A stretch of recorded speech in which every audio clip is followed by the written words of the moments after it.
Hello, everybody.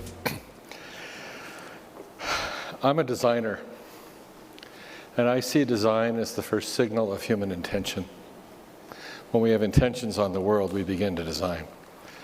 So just as a point of reference, in 1989, I designed a skyscraper which won a competition in Poland, but I said the building comes with 10 square miles of trees.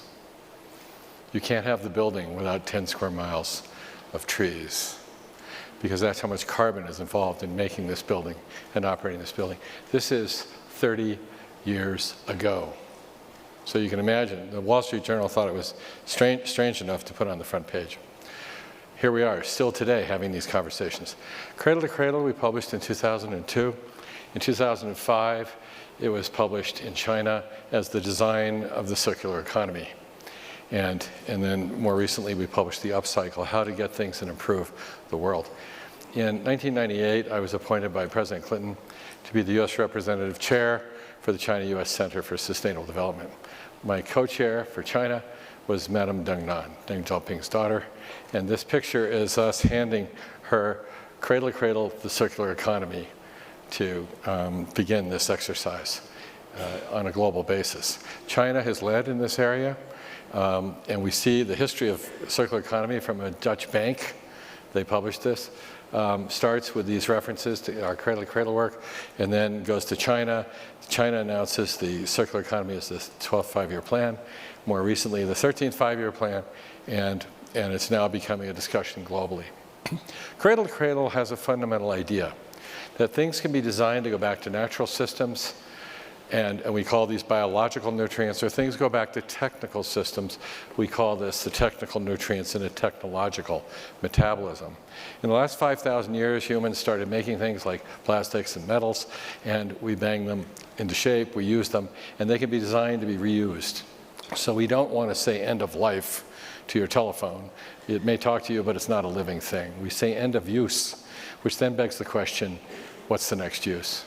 And so we can even see these products as services. But at this point, what we're looking, though, is for a future that is good, not bad. How many of you are looking for a bad future?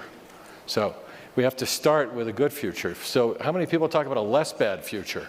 That's most of what we heard about a lot in the environment discussion, is how to be less bad. But being less bad is not being good. So what is good? Good would be these 5 criteria of cradle to cradle. First, good materials first, because if you have bad materials, think about it. If you have bad products, then if we have a circular economy of bads, and we do it again, it's worse. So a circular economy of bads is worse. So first, it must be good materials and healthy.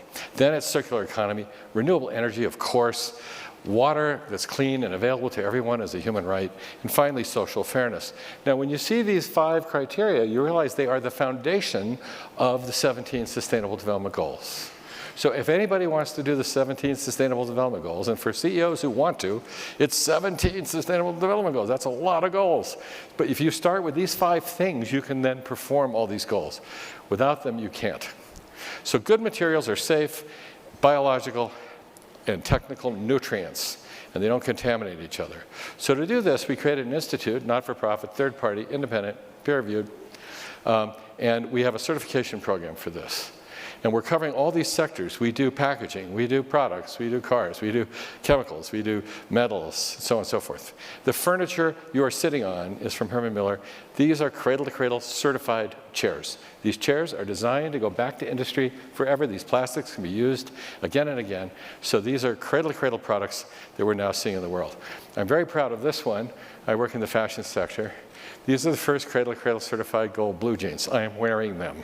It took us 20 years to get the elastanes to be bio-compatible. Imagine, they're stretchy. You can come feel them if you really want to.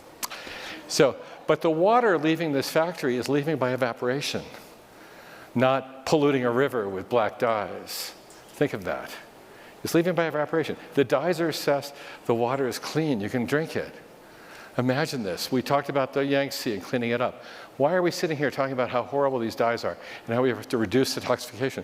We should make safe, healthy products, and then you could drink the water coming from factories. Factories should be water purification factories. A good economy would be circular if you circulate goods, but it would be sharing and shared as well. We need to share with each other. It's not just a few people. A circular economy product we designed for Berkshire Hathaway, Warren Buffett. He bought the 5th largest carpet company in the world. It is now #1. We redesigned the carpet so that it could be reused forever. So you're storing your raw materials on your customers' floors. Think about that. You're in a relationship with your customer as a product, as a service. And when they want a new carpet, you're the cheapest provider. You come pick it up because you're taking back your materials to make new carpet. And we don't destroy the world while we enjoy carpet. Good energy is clean and renewable. So all the projects I'll show you are all renewably powered. Of course they are. We've been doing this a long time. Why not? Here in China, this is a factory we did 3.5 million square feet for Procter & Gamble. This is the first renewably powered factory. It's 15 megawatts of renewable power. We were able to organize that with the government, working with the wind companies, the grid, the utilities, and get it done. It is done, cost effectively. This for Unilever in the Netherlands, a building that is powered by the sun, can grow food on the roof, and feed the people inside the building as well as power the building, 100%. And then with NASA, I was asked to work on the Mars space station, and I said, I can't go to the red planet until we come back to the blue one. So we took the NASA space station design teams and we designed a building on Earth. This building can make 40% more renewable energy than it requires and purify its own water. And it was done for the normal budget of a federal office building ahead of schedule because we did it with the rocket scientists. They say you don't need to be a rocket scientist to do something smart, but what if you were? So let's get the rocket scientists involved. Now, the new language of carbon, which I published in the scientific journal Nature, is now being adopted for COP25 in Santiago to change the conversation about carbon from being that carbon is our enemy to carbon is an innocent atom, an innocent element that is for our use. And we have to celebrate carbon, but we have different kinds of carbon. So we have living carbon, that which comes from the atmosphere to the soil. We have durable carbon, which is that we use in plastics and things across generations if we recycle it. And then we have fugitive carbon, carbon that has escaped and become a toxin in the environment. So now our conversations can change from just carbon is bad, which is ridiculous, to carbon is something we can celebrate. Let's do it intelligently. So we can design for fugitive carbon to stop, durable carbon to be increased, and living carbon to be increased. And so this is really important because as we see here in China in the cities, there's a phenomenon of fugitive carbon that it causes smog and ill health. Now, what we heard about yesterday from Fucheng Yu was really quite something. This issue of using geothermal to take away the coal-fired plants for the thermal heating systems and district heating systems is phenomenal because look what happens. You take out the chimneys, you heat and cool the cities, you have durable carbon, living carbon cities with air you can breathe. These are the breathing cities that we really want to see, a city like this one here. We move from the idea of a linear economy with circular economy to a circular. We move from a linear city, take, make, waste, pollute, to circular cities that actually use their nutrient management to make the city healthy and safe across time. Space. And so when we get to this, here's a concept piece we did for the China Development Bank. Cities that can feed and power themselves and purify their own water. This is possible. We can do these things. Good water can come from taking the phosphates from the sewage and using it for fertilizer. It's fantastic. This is YouTube's headquarters, an undulating meadow of the ancient grasses of this place where you could work with grace and dignity. Ford Motor Company, the largest green roof in the world. This roof purifies the water. And instead of using chemical treatment plants, we use this roof in the landscape. And what was amazing, on the left is the roof. What's amazing is this saved Ford $35 million in CapEx, day one, instead of chemical treatment plants. And that's the same as the profit of 4% on an order for $900 million worth of cars. That roof equals an order for $900 million worth of cars. This is sustainability built into design. It's not added on. It's not an extra cost to green roof. It actually took out 3 chemical treatment plants and miles of pipes. It's very businesslike to do these things. And why not? It's good for your customers because the first job of business is do not kill your customer, right? Think about it. So for Herman Miller, where these chairs are built in a factory we designed, the workers and the office workers in the factory share the same street, eat the same food, talk to each other, and they increase their production by $100 million a year. A building that costs $15 million. So Herman Miller says the building paid for itself, CapEx, every 4 months. This isn't just little energy saving. This is CapEx. Walmart, who we just heard from, is now adopted cradle-to-cradle certification for products from their suppliers, because why wouldn't they want their customers to have safe, healthy materials all the time? So L'Oreal, the world's largest personal care company, is now doing cradle-to-cradle.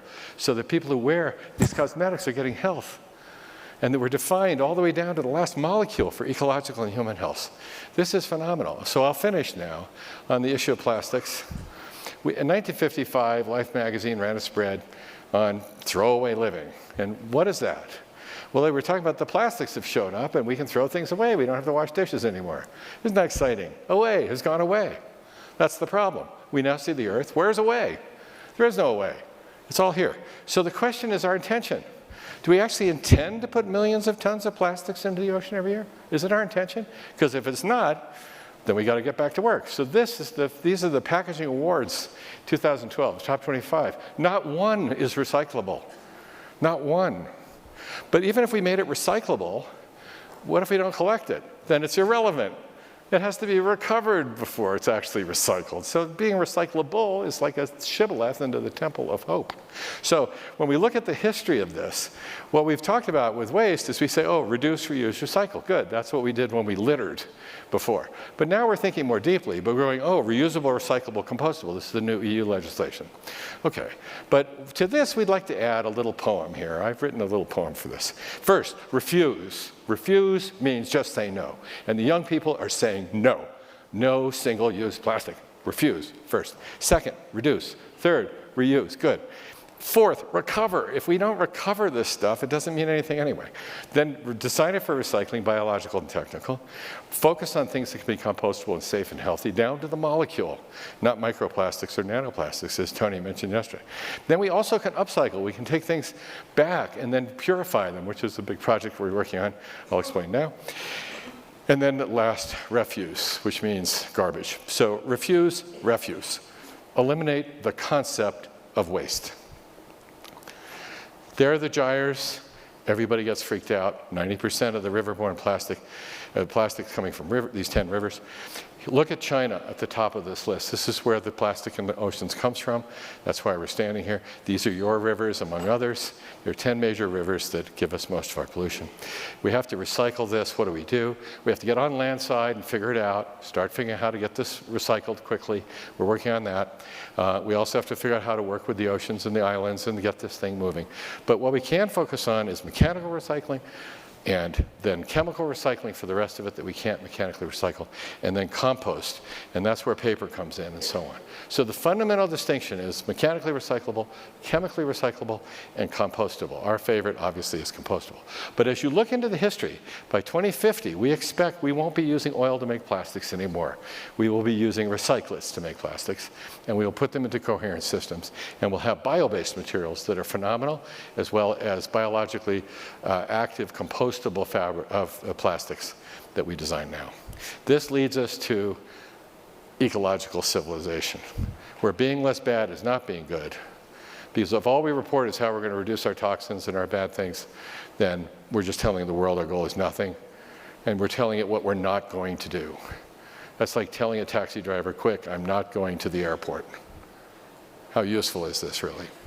So let's take what we don't want, put it below the line, take what we do want, put it above the line, and then let's just say we're going to see what we've got, and we're going to that top right corner. 100% fabulous. And here's what it sounds like. A delightfully diverse, safe, healthy, and just world with clean air, water, soil power, and economically, equitably, ecologically, and elegantly enjoyed. It sounds a bit like Yunnan, doesn't it? So the idea is the world is abundant. The materials go back to nature. Think of a cherry tree. Think of fast fashion. Fast fashion scares everybody. How about a cherry tree in the spring? It's pretty fashionable. It's pretty fast. But the blossoms return to soil. And it's a joy to behold. So let's think this way. Thank you.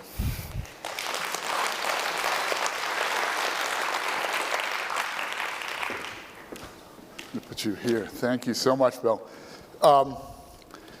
Really want to thank you for taking the trouble to join us. You've got such an amazing perspective on this question.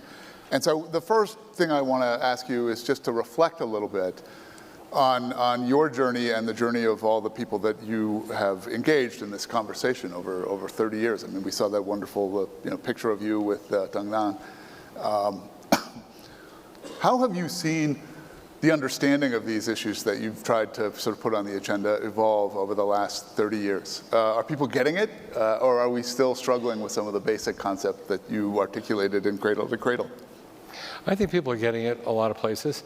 I just heard from a major university that they're in England that they're using our book to teach rhetoric in the English language. And when I asked, why, they said because you've discovered the obvious. You read this, and at the end you go, well, this is all obvious. Yeah. And yeah, it seems obvious to me, yeah. But maybe it wasn't when you started. But I think most people think this is now obvious, which is a good thing. We said at the outset that one of the sort of premises of this conference was that sustainability is a business issue, that protecting the earth is good for companies and shareholders alike. Do you see that in the conversations that you're having with people in the C-suite? I mean, you have worked over the years with CEOs of some of the biggest, most powerful Fortune 500 companies. I mentioned Ford, Bosch, others. Are they engaged in this, and do they see this as a bottom line issue, or are there still a lot of people who view it as a marketing CSR kind of image thing? Well, the interesting thing is that Peter Drucker, the management consultant, used to say that it's a manager's job to be efficient and do something the right way, but it's the executive's job to be effective and do the right thing. Because if you're doing the wrong thing and you're using Six Sigma perfection, as a manager, you are now perfectly wrong. So the issue becomes, what is the right thing to do? And that's the executive question. That's why I work with executives. So I want to ask you about that because one of the phenomena that we've seen over the last 10, even 5 years, is that a lot of companies are choosing to appoint a chief sustainability officer. And on the surface, that looks like it's a very good thing. It seems to, the CEO can issue a press release and say this demonstrates our commitment to sustainability issues. And sometimes it gets bundled in this larger role of ESG, which stands for a cloud of things that sometimes we don't really know what it means. But how has that changed the way in which people like you who understand the obvious can engage with people at the C-level, and especially the ultimate decision maker at corporations, the CEO? I think it's great that companies have chief sustainability officers looking at the issues and coordinating information. But the key to all this is that CEO is the chief sustainability officer ultimately, because they have to lead this. And they can't delegate it. They can ask for help. But what we saw is that when you work with CEOs, that's why I work with CEOs, we get stuff done across the C-suite because everybody's committed to the same thing. If you find a group of people saying, oh, that's the job of the chief sustainability officer, divest it there. They have one assistant. They issue a report every year. That's not that interesting. This is the job of everyone. And so the CEOs are critical to this. They can't delegate it. So that's really the danger of this, is that people say, oh, well, it's off my desk. It's not a danger. It's just a disappointment. It's unfortunate. It's great when the CEOs get it and want to be dedicated to it. Interesting. I wanted to ask you just for your take on some of the earlier presentations that we've seen. We had great conversations yesterday with Jim Fitterling at Dow, certainly Tony Fidel. There seemed to be a little bit of tension, though, in the way in which those two sort of saw the recycling waste and particularly the plastics problem. I may be oversimplifying this, but I heard from Jim this perspective that this is really complicated and it takes consumers and consumer products companies and waste management companies and producers of plastics products all together collaborating. It's a big systemic problem, and it's complicated. And from Tony, we heard a little more of a kind of an impatient view.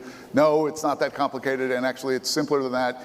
You can't expect that the producers are going to fix this problem because the temptation is for them always to greenwash, and you can't expect consumers to choose more than two things. So you've got to focus on the materials. I mean, where do you see all that? Well, I think that's why I threw the Upcycle chart at the end. Because what we heard from Jim is a very critical and classic story about eco-efficiency. And the idea of being eco-efficient, being less damaging, less. And your goal is 0. So your goal is 0 waste or 0 toxins, right? And it's great to have a goal of 0, except for your children. If you think about it, if you tell your children my goal is nothing, and you're making my life difficult because I have to feed and clothe you, it's not a great message for the kids. And then the other would be if I'm just reducing, you're saying what you're not going to do. It's like we talked about the Higg index in clothing, and all of a sudden we see toxins, and we go, we're going to reduce our toxins, and these are the high priority toxic reductions. So it's that first chart of going to 0. And that's an important one. Absolutely, we want everybody to be less bad, no question about it. But on the other hand, what Tony was talking about, which I find interesting and exciting for me, is that we're going to look at that and say, great, let's do that. Let's get rid of all those things. Put them below the line, get rid of them. You bet. And your goal is 0. Bad stuff. Absolutely. But what is really exciting is this other idea. Where are we going? So if we keep hearing what we're doing, and then we're going to do it more efficiently, that is like the problem with sustainability, even as a word. Because when I was at the Earth Summit, and they called me Mr. Sustainable, you can imagine. And I got an award at the White House, and they go, Mr. Sustainable. I said, I'm not interested in sustainability. You're getting the nation's highest award for this. And I said, because, what is sustainability? If I asked you what your relationship was with your spouse, and you said sustainable, I would say, I'm sorry, that's not very exciting. So the real question here is, how do we grow? How do we do beautiful things? How do we have fun? How do we have excitement? How do we grow things? The job of the executive is to create revenue. The job of the manager is to produce profit. So everybody talks about triple bottom line. That's so boring. It's like maintenance. The real job is growth. You see, so we don't want to spend our lives being excited janitors. We're here to make new things. Simple but profound, actually. I want to take questions from the floor. Do we have anybody that's got a question or comment? Well, let's see, we get our mic wranglers. Can you get one in the back? And if you could stand up and identify yourself. Yeah, please. I have a question on the... Can you tell, I'm sorry, can you just say who you are? Yeah. It's Cai Jingyong. Yeah, good. Just question on intellectual properties. What you have talked about is very, very interesting. How would you look at this to spread into a place like China, other developing countries, and what are they thinking in terms of, if you find like what I saw your disposal, what do you call the collection for the take home that packaging, perhaps that's the biggest problem. Just want to hear your thought on that. And intellectual property? Well, first of all, I think we share everything we do because that's our nature. But there's an important part of it, which is if you look at these innovations that are coming forward, you see the innovators have an insight. It always starts with insight. Oh, this is a problem. This is something I want to deal with. Elon Musk says, oh, electric cars, whatever. We say packaging. Let's go. So it's an insight. Then you have an overview. And you go, whoa, look at this. If I'm going to play in packaging, look at the mess, et cetera. And then from there, we start to develop our protocols. And then we want to create a standard, because standards we can do within the industry. We can just do that. Like Cradle to Cradle is a standard. And you can say, I want a Cradle to Cradle certified thing. It's a standard. It's not a legal requirement. It's nothing. You just say, I want that. And that standard has resulted in clothing that has 0 pollution, water, factories that purify water, renewably powered, all stuff. That's a standard. And the standard then can be referenced to the regulators and policymakers. They can say, oh, that's a standard. If we can do that, you see, for me, you think about Leibniz, the philosopher, who said, if it is possible, therefore it exists. Well, that's a tough one. But for our job is to make it exist, so that for other people, it's possible. So when you see our fabrics coming out of factories that are totally clean, and they're powered by the sun, and we're making 28 euro jeans, and we're making 7 euro t-shirts, and they're organic cotton 100%, and every molecule has been assessed for ecological human health, every molecule, and we've done it for mass market price. The argument's over. It's a standard. You can refer to it. So you can say, I want that standard. And then the regulators can come in and say, oh, we can make policy about that. And then you can make a regulation, fine. But that's where the IP comes in. That it becomes a standard for everybody to use. When Elon Musk said, I'm going to give away my IP on all the standards at Tesla, right? What was he doing? He was doing something very commercial. He was making sure that when they set up car charging stations all over the United States, they'd be using his standard.